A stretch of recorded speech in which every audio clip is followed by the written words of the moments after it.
Bom, vocês devem ter acompanhado que os Estados Unidos atacaram a Venezuela, sequestraram o Nicolás Maduro e esse movimento chocou o mundo inteiro, especialmente porque ele está definindo agora uma nova doutrina de guerra e de movimento do governo Donald Trump. E o governo Trump, ele tem se rearticulado nesse cenário, principalmente para tentar reabilitar a hegemonia que os Estados Unidos construíram desde o início da década de 90. Porque o que acontece? Desde a crise de 2008, o que a gente está observando com esse caso da Venezuela é aquilo que um império decadente faz quando ele precisa assegurar o seu poder. Ele vai se utilizar de todas as plataformas e de todas as estratégias possíveis e imagináveis para se manter no poder e para se manter nesse lugar de dominação. E no caso do governo Trump e no caso dos Estados Unidos, por mais que o país ainda esteja ainda passando por uma crise, esteja com muitos problemas internos, esteja com muitas questões, ainda estamos falando da maior potência militar do mundo inteiro. Então os Estados Unidos ainda são o maior braço armado do mundo e por mais que a gente tenha visto nesses últimos anos o fortalecimento da China, da Rússia, como forças contra-hegemônicas, ainda são os Estados Unidos que têm essa dominação e que tem essa força militar mais organizada e com mais capacidade de intervenção internacional. Então, é importante observar que o que está em jogo aqui é justamente uma nova velha articulação de poderes e de disputas por zonas de influência na economia mundial. E nova velha porque esses processos que a gente está observando agora, com o avanço dos Estados Unidos sobre a Venezuela, e as recentes ameaças contra a Colômbia e o México nada mais são do que o resultado das disputas internacionais de expansão e exportações de capitais no mundo todo. Então, os países, buscando consolidar sua hegemonia e a sua dominação internacional, vão inevitavelmente se envolver em conflitos cada vez mais numerosos e cada vez mais delicados, e que são um prefácio, que são um prelúdio, que são uma preparação para disputas internacionais cada vez mais acirradas e também cada vez mais tensas. Então o que a gente está vendo agora é o capitalismo em um estágio parasitário, no seu estágio imperialista, como definiu Lenin, e cujos interessados, ou seja, a burguesia internacional, não vai medir nenhum tipo de esforço para poder garantir o cumprimento dos seus interesses. Então, todo esse cenário que a gente está observando agora, ele é um cenário que está acontecendo justamente porque os Estados Unidos perderam esse lugar unipolar, né, unicamente hegemônico, que se estabeleceu desde o começo da década de 90. Para você que não lembra, para você que não sabe, desde o fim da União Soviética, em 1991, o mundo entrou num período de organização mundial conhecido popularmente como globalização. Essa época, ela ficou marcada por uma nova noção de integração mundial, que era bem diferente do mundo que tinha sido construído depois da Segunda Guerra Mundial. Então, só para a gente poder relembrar também. Acontece a Segunda Guerra Mundial, e como resultado da Segunda Guerra, a gente tem a emergência, a gente tem o surgimento de dois grandes blocos políticos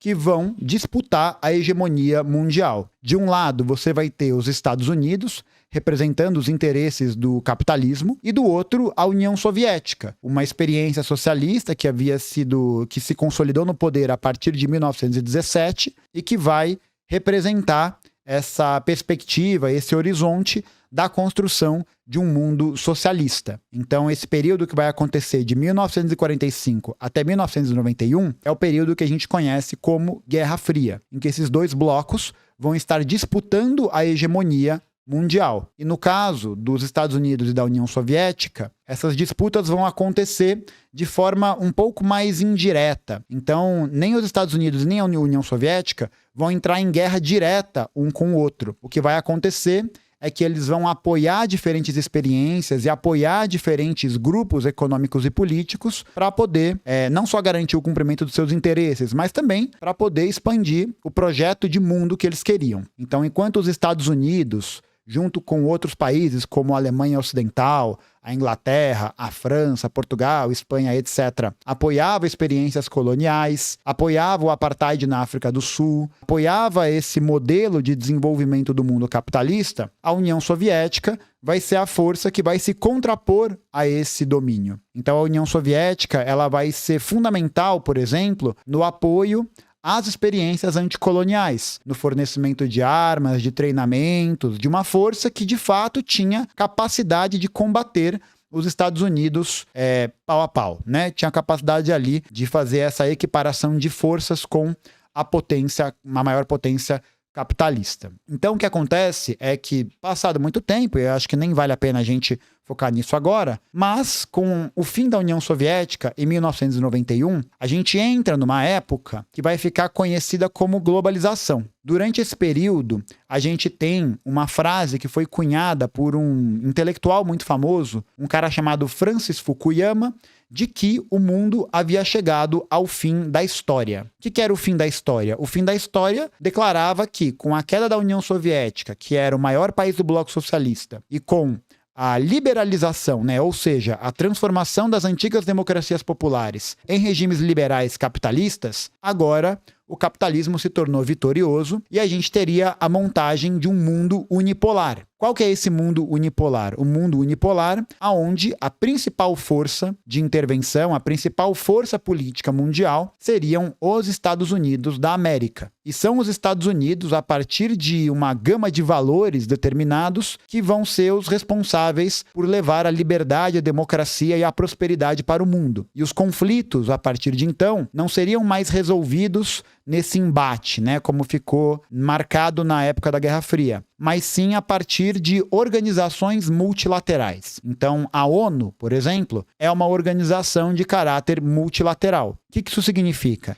Significa que vários países participam dessa organização, vários países participam dessa instituição e estão ali decidindo sobre seus conflitos, estão ali discutindo seus principais temas e seria aonde esses conflitos seriam mediados, com porta-vozes diplomáticos do mundo todo. E apesar da gente muitas vezes ouvir, né, quando a gente aprende na escola sobre a globalização, de que foi um período de integração dos mercados, de que a liberdade passou a ser a regra, de que as fronteiras haveriam de acabar, o que se mostrou na realidade é que essa ordem unipolar, que veio se consolidando desde os anos 90, só pôde ser feita graças a uma intervenção massiva dos Estados Unidos, tanto no plano econômico quanto no plano militar. No plano econômico, a gente fala muito sobre a atuação dos Estados Unidos e de organizações que vão apoiar essa nova dinâmica capitalista. Então a gente está falando aqui do Fundo Monetário Internacional e do Banco Mundial, que são os dois grandes emprestadores de dinheiro que existem no mundo. E é a partir dessas políticas, as chamadas políticas neoliberais, que a gente vai ter uma reorganização do mundo econômico a partir de então, em que a fonte do poder econômico e militar viria dos Estados Unidos. Então, o que vai acontecer a partir dos anos 90 é que, além da chamada terapia de choque nos antigos países do bloco socialista, em que a vida dos trabalhadores vai ter uma piora muito grande em termos gerais, os Estados Unidos, para consolidar esse domínio, vão participar diretamente de inúmeros conflitos para assegurar as suas zonas de influência e quebrar forças locais de resistência a esse modelo neoliberal. Inclusive por isso que o chavismo, o governo da Venezuela, essa movimentação popular que acontece a partir dos anos 90, é um ponto fora da curva. Porque nos anos 90, ideias como luta de classes, imperialismo e tal, haviam caído em desuso. Porque essa noção de fim da história, essa noção de que o capitalismo venceu, vai fazer com que a ideologia dominante propague a ideia de que o socialismo é uma ideia caduca e que não valeria mais a pena se lutar por essa nova organização mundial. Então o chavismo ele é alvo dos Estados Unidos desde essa época, justamente porque ele integra no seu vocabulário, ele coloca nas palavras, na ordem do dia, justamente esses termos e essas noções que haviam sido descontinuadas com a queda da União Soviética. E aí, nos anos 90, portanto, a gente tem a participação dos Estados Unidos em uma série de conflitos. Os Estados Unidos participam diretamente da Guerra do Golfo, entre 1990 e 1991, numa guerra no Iraque pós-1991, que vai se estender com operações militares até 2003. Ele participa de intervenções militares na Somália entre 1992 e 1995. Ele participa de operações militares no Haiti entre 94 e 95. A OTAN, que é a Organização do Tratado do Atlântico Norte, uma organização militar, um bloco militar liderado pelos Estados Unidos, vai intervir na Guerra da Bósnia, no processo de separação da Iugoslávia, também na Guerra do Kosovo, em 1999. Nos anos 2000, essas guerras vão continuar. Então, essas guerras vão se mostrar no Afeganistão, a partir de 2001, especialmente depois do ataque às Torres Gêmeas, a invasão do Iraque, que vai acontecer entre 2003 e 2011, um rescaldo da Guerra do Kosovo nos anos 2000, uma nova operação de intervenção militar no Haiti em 2004, apoiada e com participação inclusive do Brasil, e toda a dimensão da guerra contra o terrorismo, e que vai acontecer no Afeganistão, que vai acontecer no Iraque, que vai acontecer em uma série de regiões.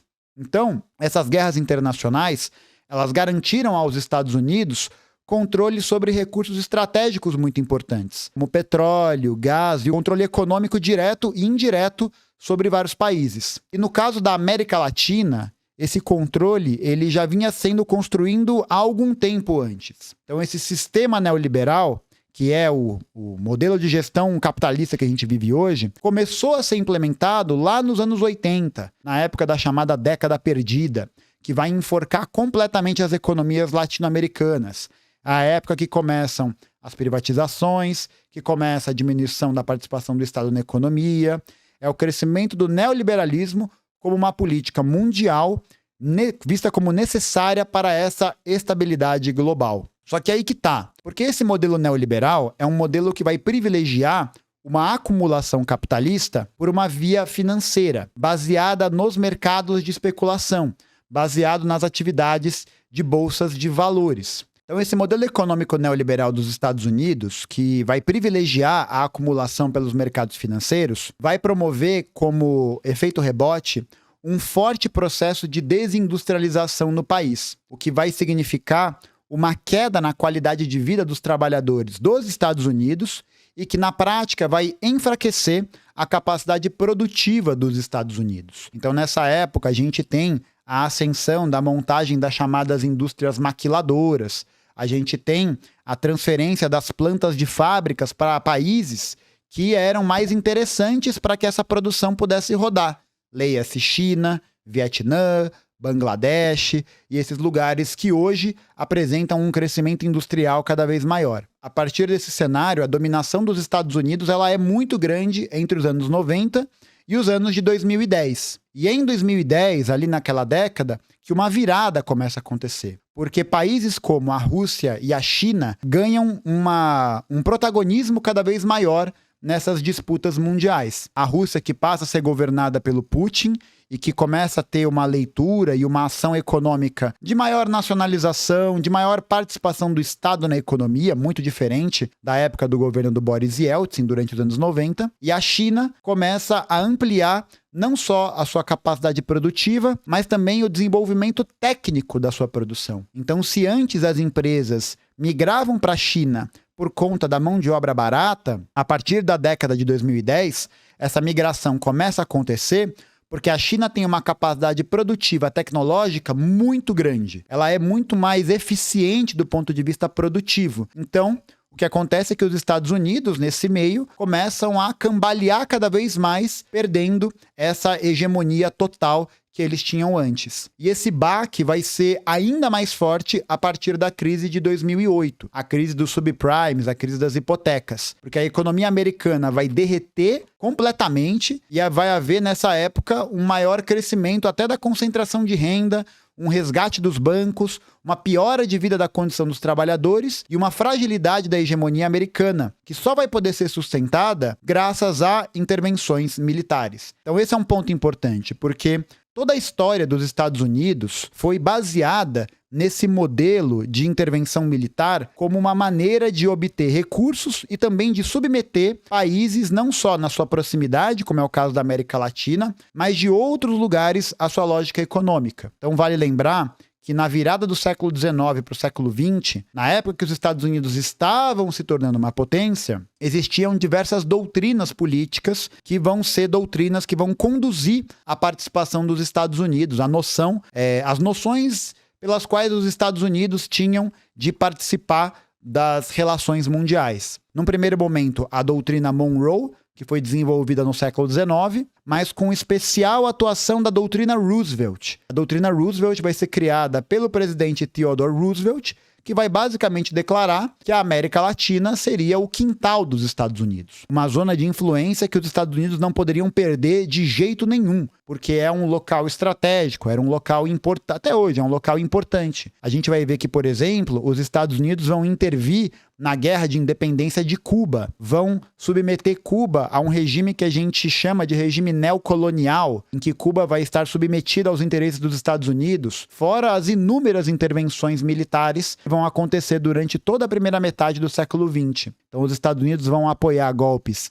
na Guatemala, na América Central, vão apoiar os golpes militares no Cone Sul, no Brasil, na Argentina, no Chile, no Uruguai, no Paraguai, fora todos os governantes que têm o amplo apoio dos Estados Unidos. Essa doutrina Roosevelt, que vai ficar conhecida como doutrina do Grande Porrete, era uma doutrina que colocava os Estados Unidos como o país que tinha o legítimo direito de intervir militarmente e de intervir politicamente em todas essas regiões, inclusive até pela participação de multinacionais. Vale muito a pena procurar, para quem tiver curiosidade, a história da United Fruit Company, uma companhia que vai se especializar na exploração de terras na América Latina e que vai ser uma das grandes organizadoras de golpes de Estado contra governos populares. Essa doutrina que o Trump está colocando agora, né, de intervenção na América Latina, ela não é uma novidade, ela não é algo particular do governo Trump,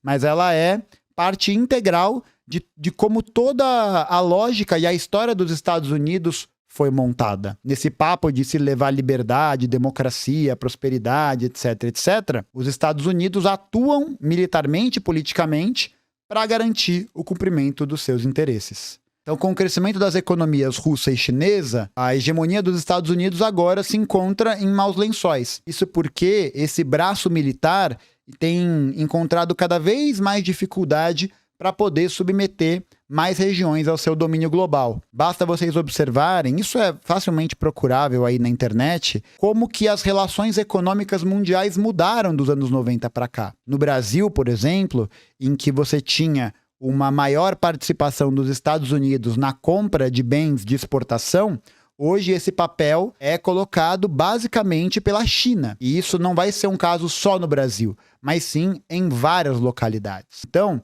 com esses novos agentes que estão disputando esses lugares, né, que estão disputando a hegemonia mundial, o capitalismo volta a entrar numa fase em que essas disputas imperialistas aparecem de novo. Então aquela ideia do mundo unipolar, da paz perpétua, do fim da história, etc., etc., acabou.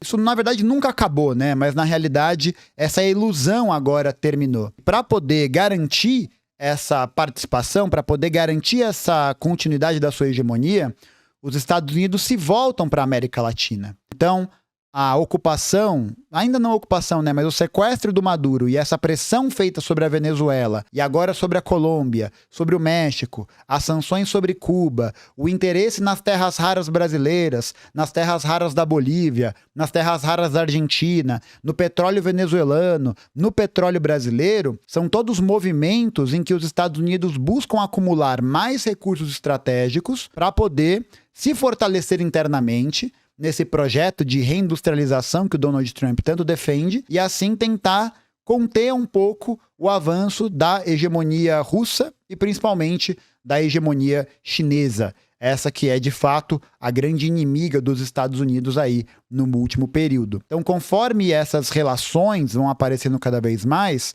essas tensões vão se refletindo em conflitos regionais. Então, a gente pode dizer que essas contradições do imperialismo, elas apareceram de maneira mais evidente, de maneira mais clara, a partir de algumas guerras, como, por exemplo, a guerra da Ucrânia, em 2022, as tensões entre China e Taiwan, e agora esses ataques da Venezuela, que estão abrindo um precedente muito perigoso para a América Latina, porque significa que a região pode estar submetida novamente a essas intervenções que os Estados Unidos realizarem aqui. Então, nessa nova fase de disputa dessas zonas, o que a gente observa é o desenho de um verdadeiro cenário de guerra de rapina pelos recursos internacionais, algo que o Lenin já tinha descrito na sua obra Imperialismo, Estágio Superior do Capitalismo. Porque quanto mais esses recursos vão se acumulando, quanto mais as disputas internacionais vão se acirrando, maior é a tendência de que esse clima de guerra vá avançando. E isso não é uma história da minha cabeça, isso não é uma hipótese, isso é algo que já é realidade. E por quê? Porque nos últimos meses, os países da União Europeia e os países da OTAN, que são inimigos da Rússia e inimigos da China, têm ampliado os seus gastos nas áreas militares. A OTAN, por exemplo, acertou um aumento no investimento das áreas militares de 0,35% do PIB para 2% do PIB de todos os países que fazem parte dessa aliança. A União Europeia também declarou um aumento de investimentos na área de defesa até 2030 para se prevenir de eventuais ataques russos. Em 2025, a União Europeia criou uma ação chamada Security Action for Europe, a SAFE, que é a Ação de Segurança para a Europa. É um esquema conjunto de empréstimos apoiado pelo orçamento da União Europeia para aumentar as capacidades de defesa da União Europeia. Então isso significa comprar produtos de defesa para eventualmente se preparar para uma agressão militar da Rússia e da Bielorrússia. Não é à toa que a gente viu que durante o governo Biden houve um amplo processo de financiamento para a Ucrânia, para o combate a esse avanço russo. Uma relação um pouco diferente do que o Trump tem e que já está sendo articulado ali, aparentemente, um acordo para que essa guerra chegue a um fim muito próximo, porque, afinal de contas, a Ucrânia está em frangalhos completos depois desses quase 4 anos de conflito. Então, esses empréstimos que a União Europeia tem tomado giram em torno de 176 bilhões de dólares, o que em reais seria o equivalente a 954 bilhões de reais. E aqui um outro ponto importante. A Alemanha,